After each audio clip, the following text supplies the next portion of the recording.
parents envoient leurs enfants à l'école, mais oublient de prendre en compte certains éléments qui font que voilà, l'enfant soit épanoui dans sa vie scolaire. Je vous donne 3 éléments que vous devez prendre en compte lorsque vous décidez de payer la scolarité de votre enfant. Pour avoir des résultats, il faut bien que l'enfant soit en équilibre sur ces 3 facteurs. Il ne suffit pas seulement de payer la scolarité et penser que le travail ou alors le devoir de parent est accompli. Alors, premier élément, c'est le facteur psychologique. L'enfant doit être préparé pour aller à l'école. Son état d'esprit et son état d'âme comptent. Donc, il est de votre rôle, chers parents, d'évaluer l'état d'esprit de vos enfants, de savoir ce qu'ils en pensent par rapport à la nouvelle année académique qui arrive, de leur poser des questions et de voir aussi leur attitude bien avant que l'école ne commence. C'est très important de trouver ce temps-là pour pouvoir en parler avec vos enfants. Le deuxième facteur, c'est l'élément physique.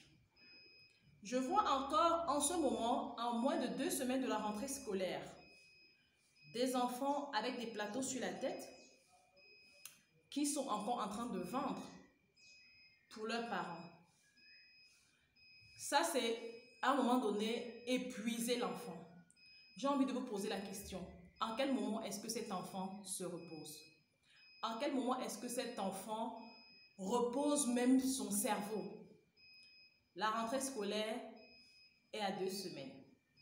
Mais vous laissez encore vos enfants dans la rue pour vendre et vous ramener de l'argent.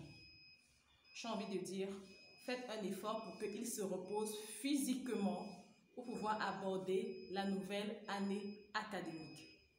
Le troisième facteur, et non les moindres, c'est le facteur financier. Dès que j'ai fini de citer ces 2 éléments-ci, physique et psychologique, les finances rentrent en jeu, bien évidemment. Vous devez inscrire vos enfants officiellement à l'école. Beaucoup de parents envoient les enfants comme ça à l'école et ils attendent la fin du semestre. Tant qu'ils n'ont pas de convocation, tant qu'on ne met pas l'enfant dehors, ils ne se bougent pas.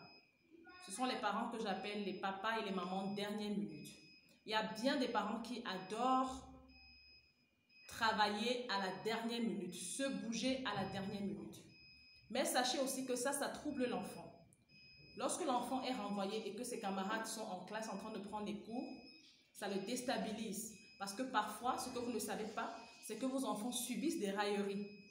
Lorsqu'on les a mis dehors, c'est que ton père ne peut pas payer ta scolarité, on t'a chassé de l'école et tout.